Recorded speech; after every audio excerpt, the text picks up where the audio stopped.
Hey, what is up guys, welcome to my Forza Motorsport 7 drifting guide, and this is the second chapter where we're going to go over the tuning section a bit more in depth. So I'm going to explain what everything does and why you should use it and why not. Right, so let's get started. Alright, so starting with the tire pressures, and this is actually very important for drifting. It can help a lot of low powered cars and even high powered cars. For the front tire pressure, you want to stick around at 30 psi. You can obviously adjust it a little bit, but I wouldn't go too low or too high, so stick between like the 28 and 32 psi. Then the rear tire pressure, which is more important, you can really adjust this depending on how much horsepower and grip your car has. Now let's say if you have 800 horsepower in some like really high spec drifting car, you're gonna want to run lower tire pressures to get more grip out of the car, so you can gain some speed while drifting and you will have more control over your car. Now in the example we are using for the S13, we're gonna want to run higher tire pressures so that we have less grip, because we're only using about 240 horsepower and we're gonna be struggling with the stock tire pressures to make some of those like big sweepers and stuff like that. So we want to bump up the tire pressure pretty high to about like 45 psi, and that will really help us like drift those long sweepers and stuff like that. So yeah, that's the tire pressures. Now moving on to the gearings. And as you can see, we can only adjust the final drive in this, and that's because we only have the sport transmission. If we had a race transmission, we would be able to adjust each individual gear. But I didn't think it was necessary for this car because it's only like a street car, so I thought a sport transmission was good enough. Anyway, moving on to what it exactly does. With the final drive you can basically change the top speed or the acceleration of your car depending on which way you move it. Let's just do an example. So if we have the final drive set to 4.08 by default, you'll be able to do like 40 miles an hour in the first gear and about 80 miles an hour in the second gear. Now if we make the final drive shorter, so let's say 3.3, you can also see that we're moving it up more to the speed section. Now we'll be able to do about 60 miles an hour in the first gear and about 100 miles an hour in the second gear. That's just a rough example. I'm not sure what it exactly does, but I hope you get the point.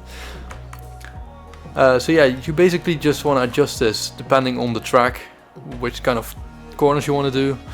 I typically go to like Silverstone or Suzuka and adjust my final drive on one of those tracks, and when I find the right setting, it's usually fine for pretty much all the other tracks we're drifting on. So yeah, we're gonna tune this later on in the next chapter, so I can actually show you what it does while we're drifting the car. But yeah, for now just leave it at default. So 4.08 it was at default, so just leave it there for now. And now we're gonna move on to the alignment. So starting off with the camber, and I'm gonna tell you what it does visually first. So when you're looking at the back or the front of the car, the top of the wheels will be pointing inwards when there is negative camber, and the top of the wheels will be pointing outwards when there is positive camber. And now I'm going to tell you what it does for drifting. When using negative camber, you will be able to get a better contact patch for your front tires while drifting. Basically, when you turn your wheels all the way to the left, for example, your inside wheel will actually gain positive camber, and that's kind of depend on your caster setup as well. So if you run a higher caster, it will do that more, and if you run a lower caster angle, it will do it less. But yeah, you basically want to tune it so that when you're drifting, the tires are flat. So that will get you better tire wear. That is not really necessary in Forza, but in real life that would give you better tire wear. And yeah, it will give you the most grip, so you will have more control over the drift. And for this car we're gonna run -3 camber in the front, and we're gonna use the maximum front caster angle, which is 7 degrees. And the caster is basically the angle of the steering axis.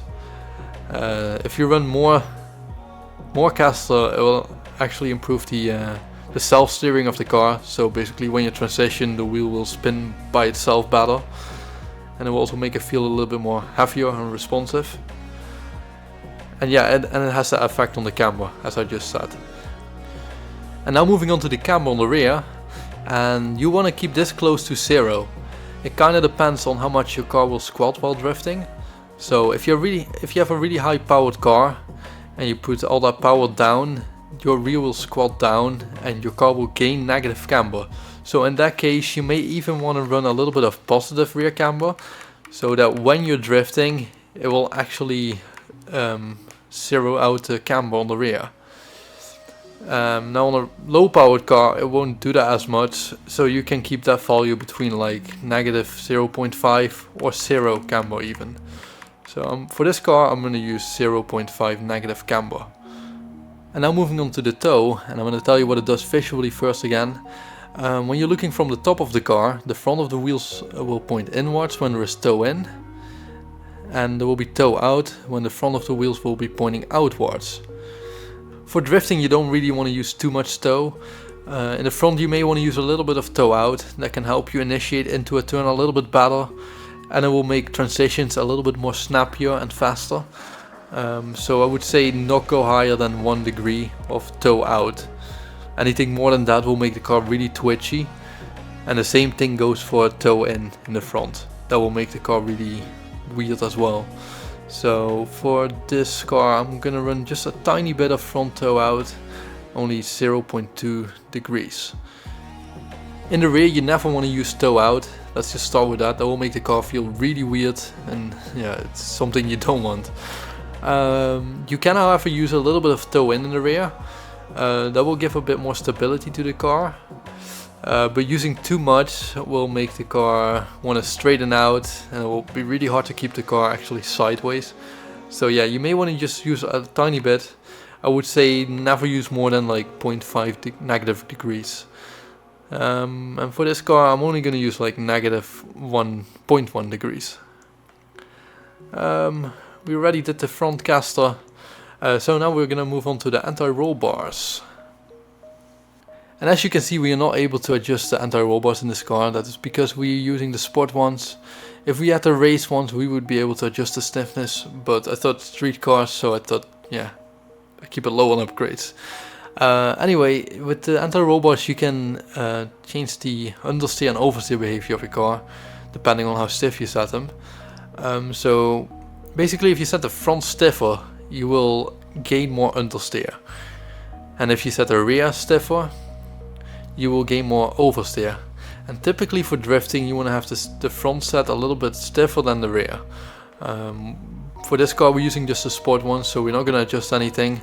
But yeah, if you were to put race anti-roll bars in for another car, you would definitely want to put the front stiffness just slightly higher than the rear. So let's say if these values are 50%, you would want to have the front set to like 60 or 65%. So that's the kind of difference you want between the front and rear. Yeah, with the anti-roll bars you can also eliminate body roll. So if you set them stiffer, the car will have less body roll and body lean, and the car will be more responsive as well. So yeah, that's the anti-roll bars. Now moving on to the springs. So for the spring rates I want to keep it kind of realistic. I don't want to make the springs too stiff to the point where you can only use them on track in real life, for example.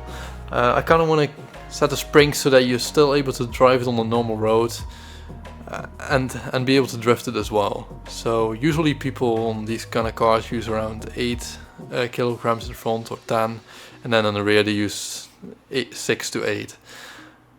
So yeah, I kind of want to aim on that. I think I'm going to go for 10 and 8, and I have a little converter right here. So we're using 10 kilograms in the front, which equals to, let's have a look, about like 560 lb per inch. And then on the rear we want to use 8 kilograms, which equals in 450, which is right here. Doesn't have to be exactly 450 or anything. This will do. So yeah, this is basically just kind of a real life setup. But yeah, you can obviously go stiffer springs if you like that.